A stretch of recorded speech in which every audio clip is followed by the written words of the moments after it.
para diferentes corrientes y diferentes voltajes.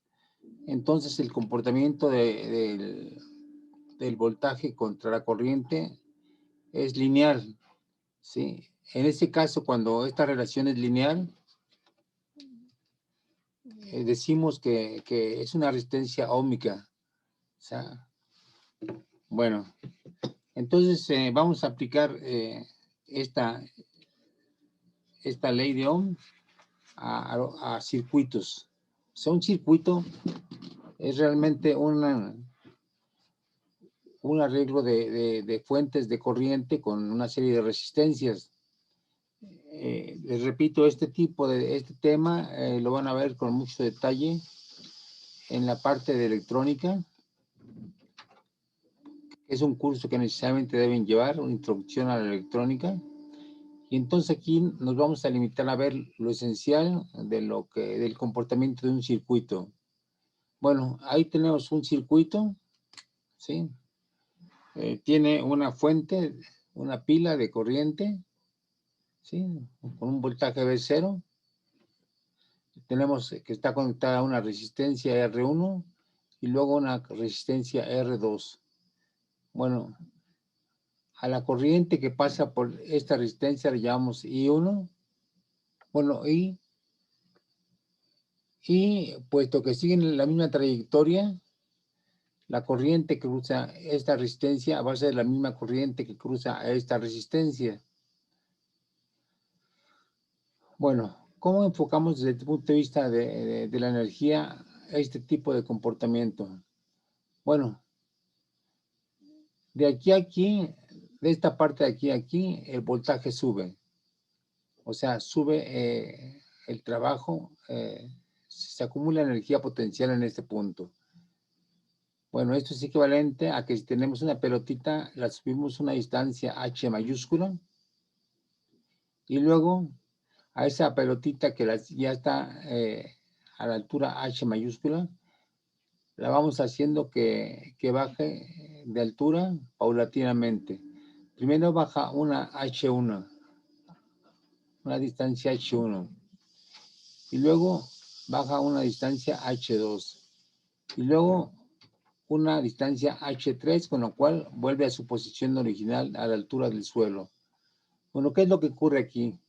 Que de aquí para acá hay una acumulación de energía potencial. De aquí para acá hay una pérdida de energía.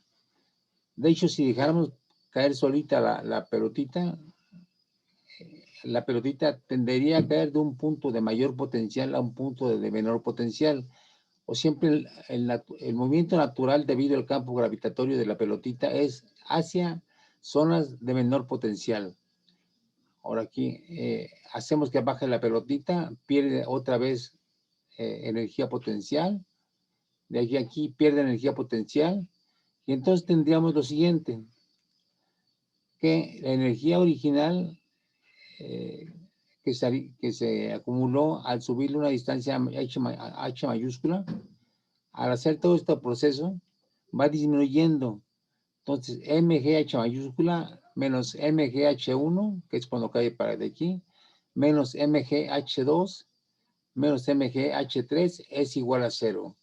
Es igual a 0 porque lo que se ganó de energía se perdió al ir cayendo.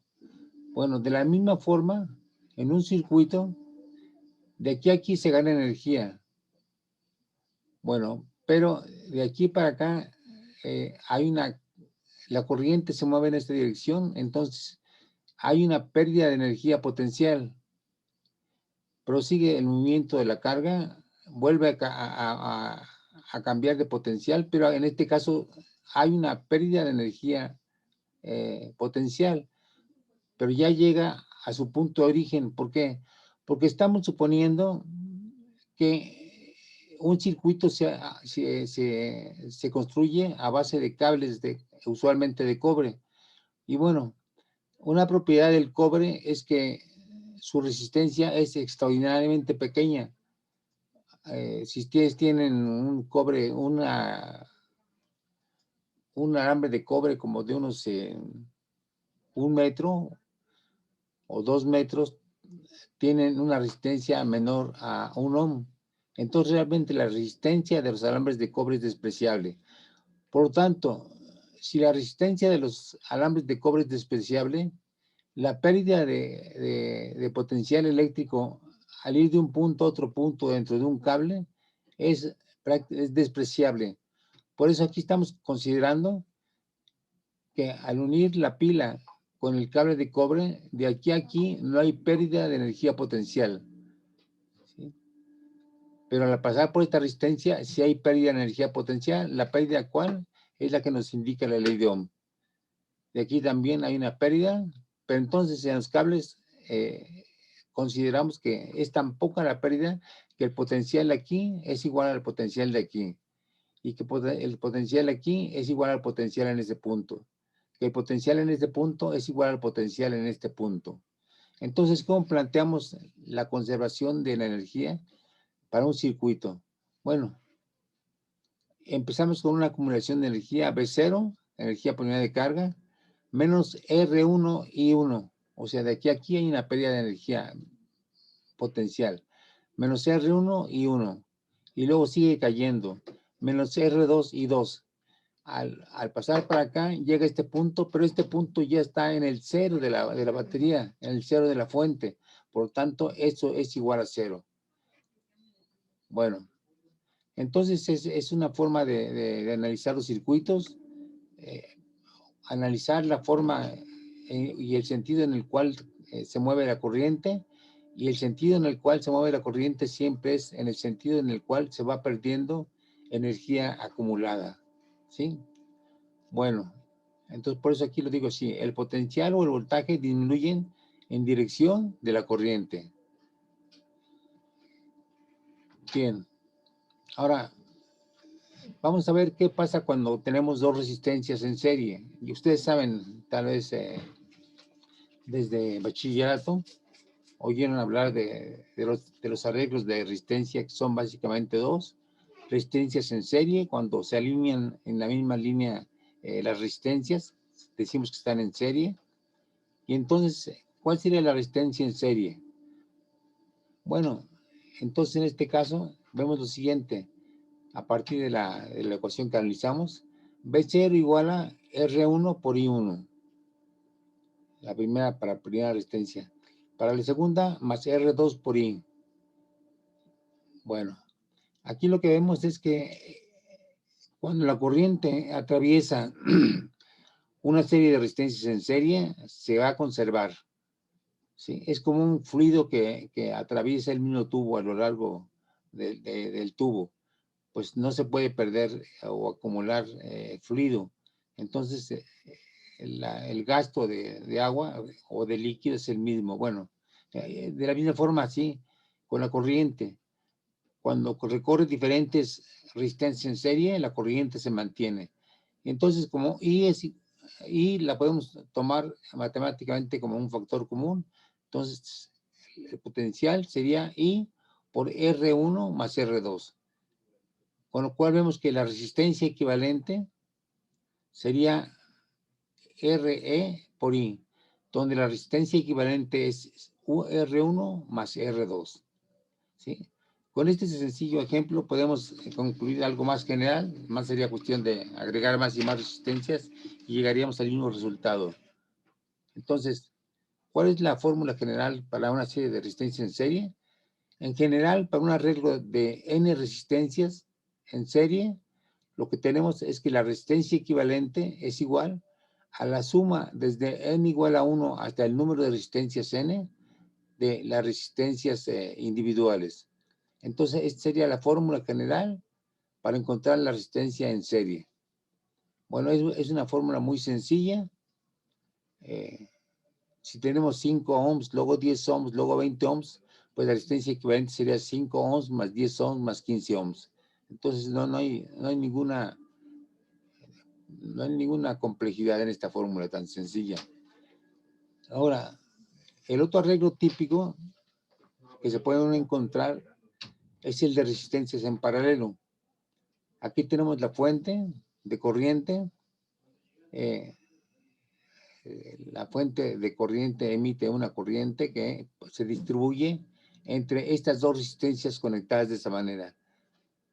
Como había dicho, como la pérdida de energía en los cables es nula, podemos pensar que el potencial en este punto es igual al potencial en este punto, igual al potencial en este punto, igual al potencial en este punto. Por lo tanto, esta resistencia está a la misma diferencia de potencial que esta resistencia. Entonces, aprovechando la ley de Ohm, vemos que el potencial es igual a RI, por lo tanto, la corriente es igual al potencial entre la resistencia. Ahora, vemos claramente que aquí que hay un flujo de corriente, pero que en este ramal se bifurca. Una corriente va para acá, una parte de la corriente, otra parte de corriente va para acá. A la parte de corriente que va para el lado derecho la llamamos I2, a la parte de corriente que va hacia abajo le llamamos I1. Por lo tanto, intuitivamente vemos que la corriente es igual a I1 más I2, ¿sí? O sea, aquí no es más que conservación de la carga. ¿Por qué? Porque si saliera más corriente de la que entra, quiere decir que se está perdiendo carga en este punto porque sale más de lo que entra. O por el contrario, si saliera menos corriente de la que entra, diríamos que se está acumulando carga en este punto. Pero no es el caso.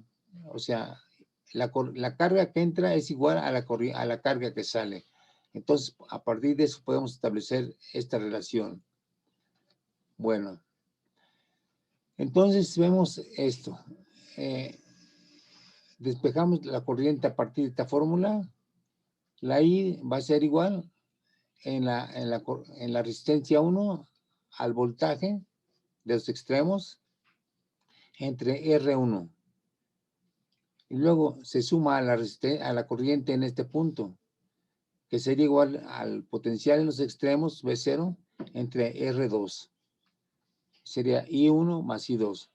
Esto va a ser igual al potencial entre una cierta resistencia equivalente. Bueno, entonces sacamos aquí de factor común al potencial,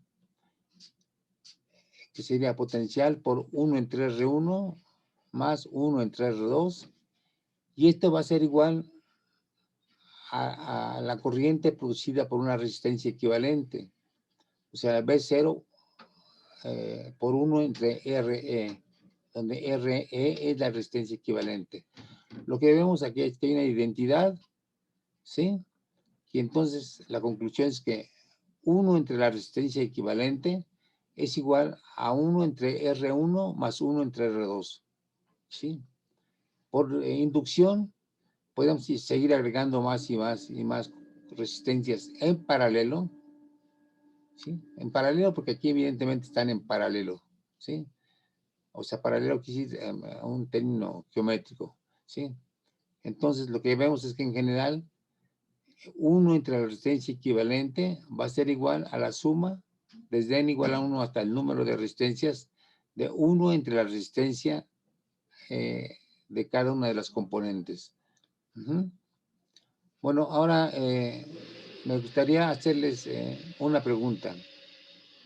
Aquí tenemos una fuente de corriente directa, pero lo mismo, ese mismo arreglo podríamos hacerlo para una resistencia, para una fuente de corriente alterna, como es la fuente de corriente de sus enchufes en las casas, sus casas, ¿sí?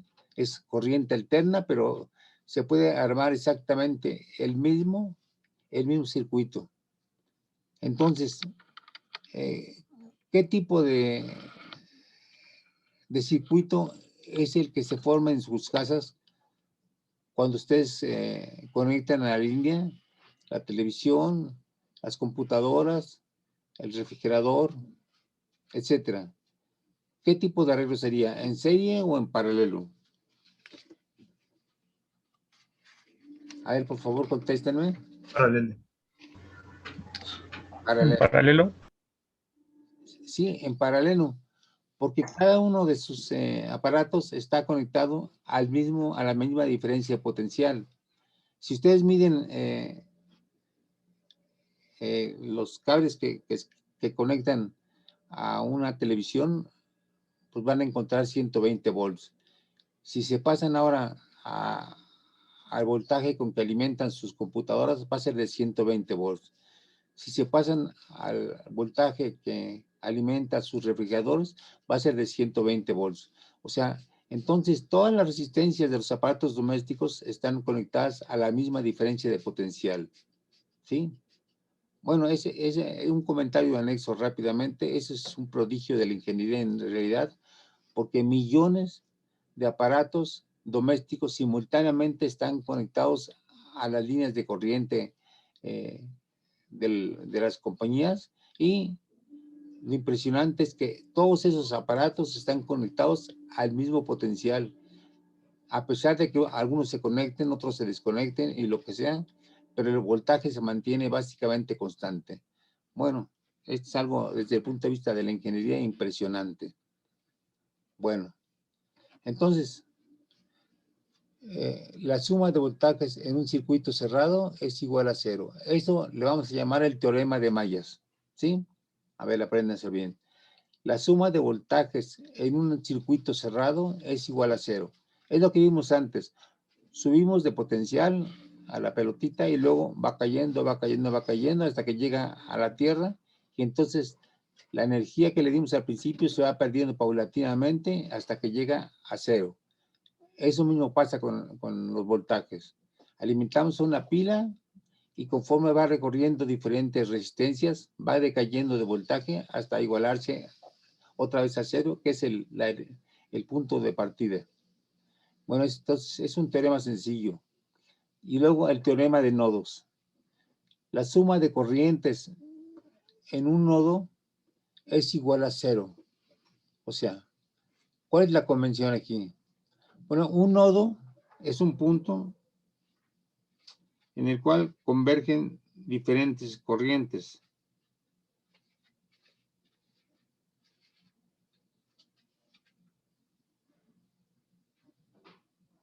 ¿Sí?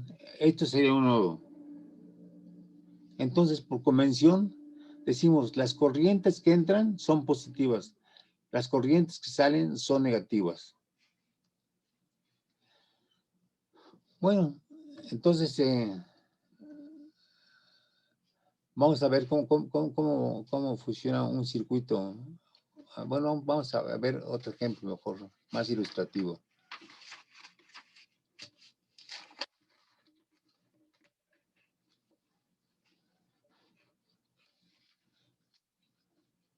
Bueno, aquí tenemos un circuito muy sencillo, nomás para ir agarrando callo. Vamos a analizarlo. Aquí tenemos una resistencia R1 por la cual pasa una corriente I1, y luego dos resistencias conectadas en paralelo. El punto es que ya sabemos cómo convertir estas resistencias en paralelo en una resistencia equivalente. Entonces, este circuito que tiene tres resistencias se puede reducir a este otro circuito mucho más sencillo, que consta de esta resistencia más la resistencia equivalente de este par de resistencias en paralelo. Entonces sería a la resistencia equivalente de esas dos resistencias, R2 y R3, vamos a llamarles R4. Entonces, este circuito lo convertimos en un circuito que consta de dos resistencias en serie.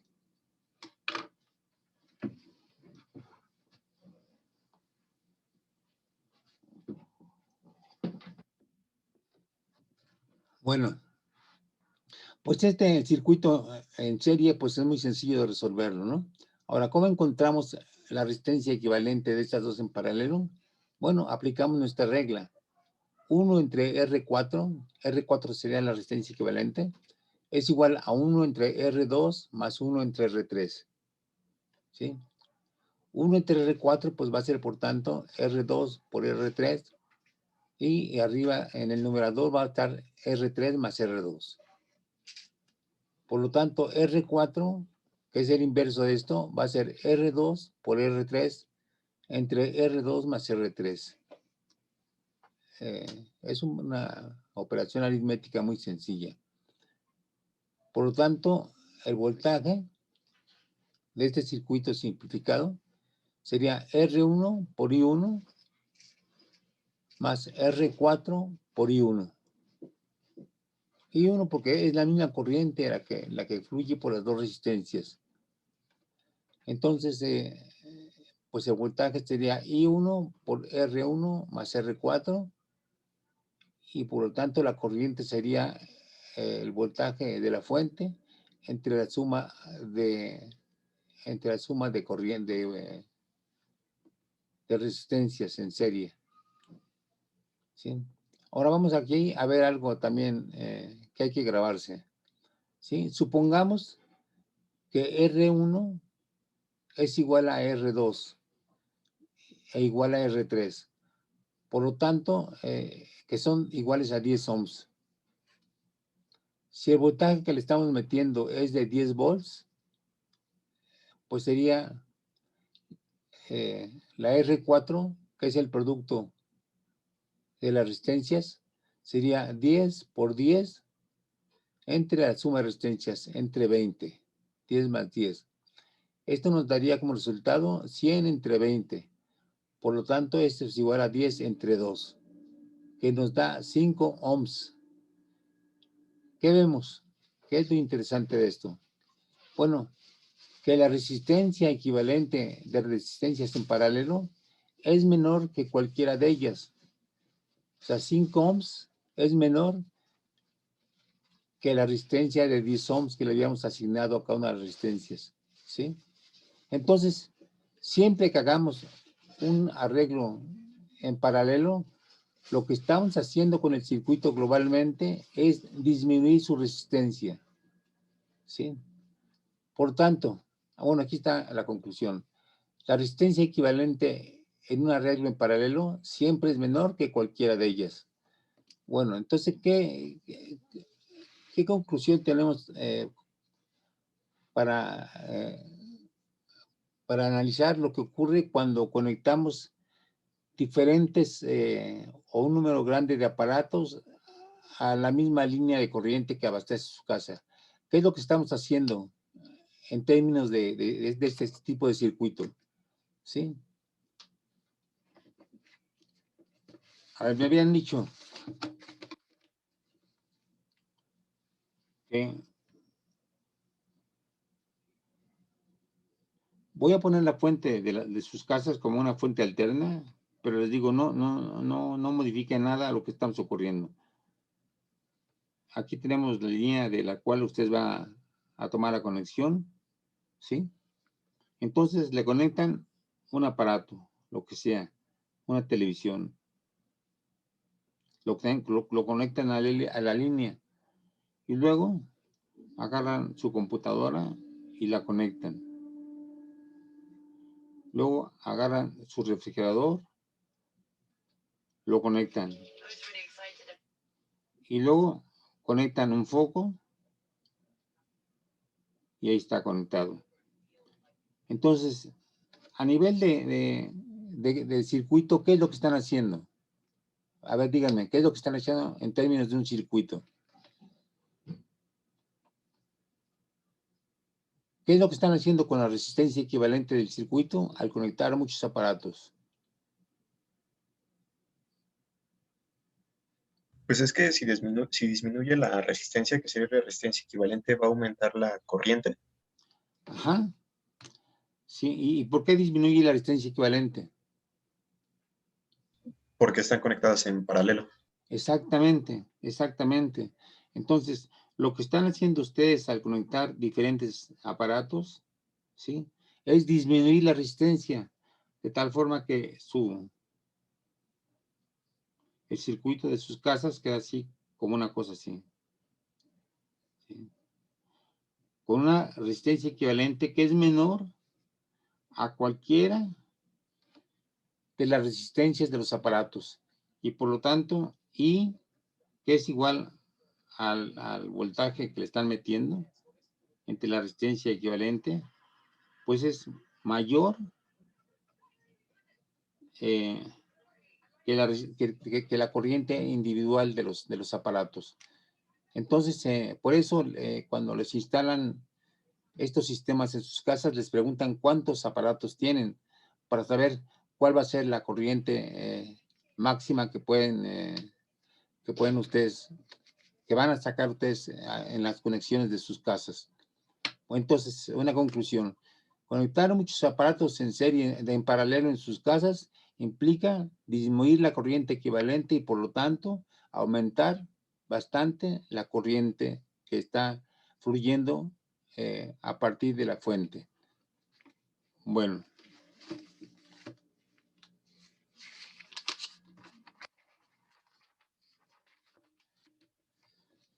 Esta cuestión de que la resistencia equivalente disminuya, la podemos ilustrar con un ejemplo muy sencillo, ¿no? Si tenemos un tambo de agua en la parte alta de su casa y tenemos una sola tubería por la cual fluye el agua, bueno, esta tubería va a presentar cierta resistencia al flujo de agua. Pero si tenemos el mismo tambo y ahora le agregamos otra salida, pues evidentemente que el agua va a salir con más facilidad. Quiere decir que el agua en su flujo hacia abajo va a encontrar menos resistencia. Esto sería el equivalente a poner dos resistencias en paralelo. Sería exactamente este caso. Si ponen dos salidas para corriente, pues la corriente va a fluir con mayor facilidad. Este es un ejemplo nomás para ir contrastando todo esto.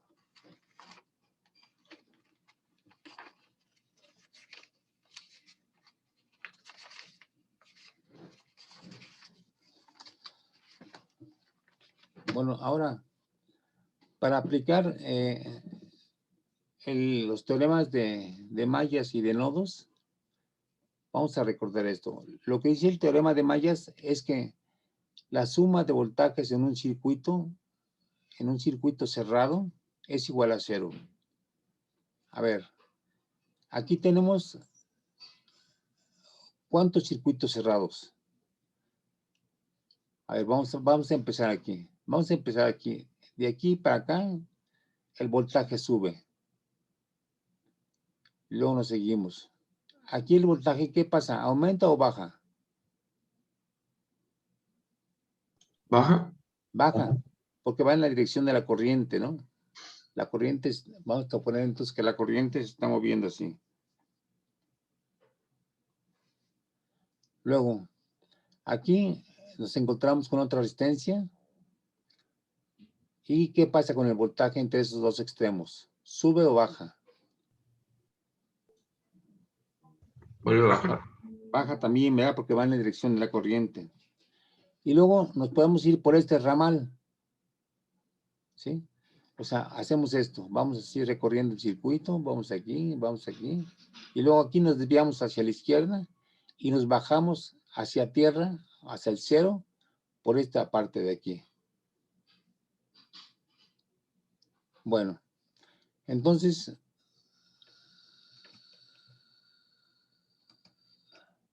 ¿cómo plantearíamos el teorema de mallas para este ramal que agarramos? A ver, ustedes díctenme. B0, ¿sí? Luego, Igual. ¿cómo igual? A ver, vamos a ir a partir del primer ascenso de la energía, B0. Y luego, ¿qué pasa de aquí a aquí? Menos R1 y 1. Sí, pero ¿baja o sube el voltaje? ¿De aquí a aquí? Baja. Entonces le ponemos menos R1 por I1. Y luego de aquí para acá, ¿qué pondríamos? Menos R2 y 2. Menos R2 y 2. Y luego nos seguimos por este ramal. Entonces sería ¿qué? ¿Cuál sería de aquí a aquí? Menos I2. No, No. véanlo bien. Es Es este. que no alcanzo. Es que se ve como. Perdón, es R3. Ah, R3. Sí, este de aquí es R3. R3 y 3, perdón. Perdón si no sé muy claro. Bajamos, ¿no? Entonces sería menos R3 por I3. Y entonces ya llegamos a 0. ¿Sí? Ya hicimos el recorrido completo. Partimos en 0, llegamos a 0. Entonces esto es igual a 0. Luego, ¿qué otro ramal podríamos escoger? ¿Qué otro circuito cerrado? A ver, díctenme ustedes.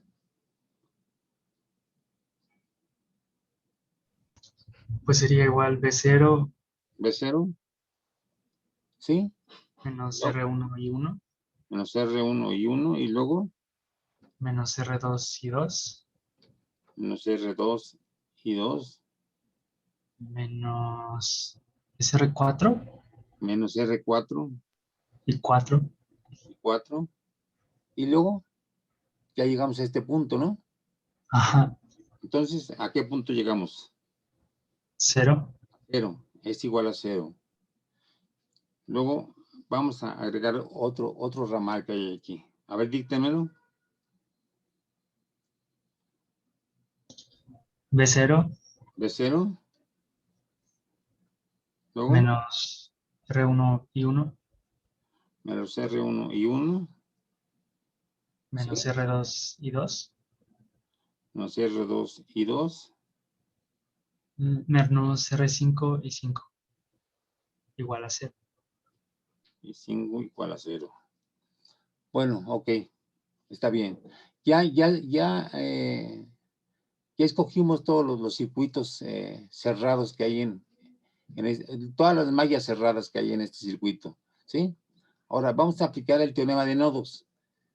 Un nodo, recuerden que es un punto de encuentro de varias corrientes. Entonces, vamos a ver. ¿Dónde tenemos los nodos? Donde se encuentran corrientes. Corrientes que entran y corrientes que salen. Por ejemplo, este punto, marcado de negro. ¿Cómo plantearíamos ahí el teorema de nodos? Primero, la corriente que entra en este nodo. ¿Cuál sería? I2. I2. Luego, Menos I3. menos Menos I3. I4 y menos I5. Igual a 0. Ok. Luego tenemos aquí otro nodo. ¿Sí? ¿Por qué es otro nodo? Porque de este nodo tenemos una corriente que sale, ¿no? Está saliendo la corriente I6. ¿Pero qué corrientes entran aquí a I3? I4 y 5. Al nodo 3, perdón, a este nodo. ¿Sería cuál? ¿Qué corriente entra? I3, I4 e I5. Sí. Entonces pero serían sentidos positivos o negativos. Aquí en este punto. Positivos. Entonces, I3 más I4 más I5 menos I6 igual a 0. Bueno, vamos a ver qué sentido práctico tiene haber aplicado aquí el teorema de mallas y el teorema de nodos. Primero hay que pensar físicamente, ¿sí? La corriente I1 que sale de la fuente debe ser igual a I6 o no. I6 es la corriente que entra. I1 es la corriente que sale. ¿Cómo deben ser ambas? Iguales Iguales. ¿Por qué razón? por, pues, por el mismo teorema de nodos. Bueno, que la corriente que entra es la misma que sale. Así. Sí, por el mismo argumento de que la carga se debe conservar, ¿sí? Esta fuente es una fuente estática, entonces no varía su voltaje, por lo tanto, si no varía su voltaje, se conserva la carga, y la carga que está sacando de aquí es la carga que está llegando aquí, pero ambas se mantienen constantes. Por lo tanto, la corriente que sale es la corriente que entra. Entonces, aquí concluimos rápidamente una cosa, que I1 va a ser igual a I6. O de otra forma, I6 menos I1 igual a 0. ¿Sí? Porque I6 está entrando y I1 está saliendo. Bueno, pero lo que concluimos es algo muy trivial, que lo que entra es igual a lo que sale. Bien, ahora, se nos va a acabar el tiempo, vamos a ver para qué sirve esto. Tenemos cuántas ecuaciones. Lo que nos interesa de este circuito normalmente es encontrar las corrientes. ¿Sí? Entonces, ¿cuántas incógnitas tenemos? Tenemos I1, I2, I3, I4 e I5, I6. Entonces, pero I6 automáticamente sabemos que es igual a I1. Entonces, aquí lo que nos importa es sacar las corrientes. Matemáticamente tenemos el número suficiente de ecuaciones para encontrar las corrientes. Sí, ¿Sí? Sí, o sea, tenemos, si tenemos 1, 2, 3 y 4, pues tenemos aquí 3 ecuaciones linealmente independientes, pero tenemos aparte otras 2 ecuaciones linealmente independientes. Entonces tenemos 5 ecuaciones linealmente independientes y tenemos 5 incógnitas. Entonces, el teorema de Mayes y el teorema de nodos, desde el punto de vista matemático, nos aporta el número suficiente de ecuaciones linealmente independientes como para poder resolver el sistema. Entonces, esta es la conclusión.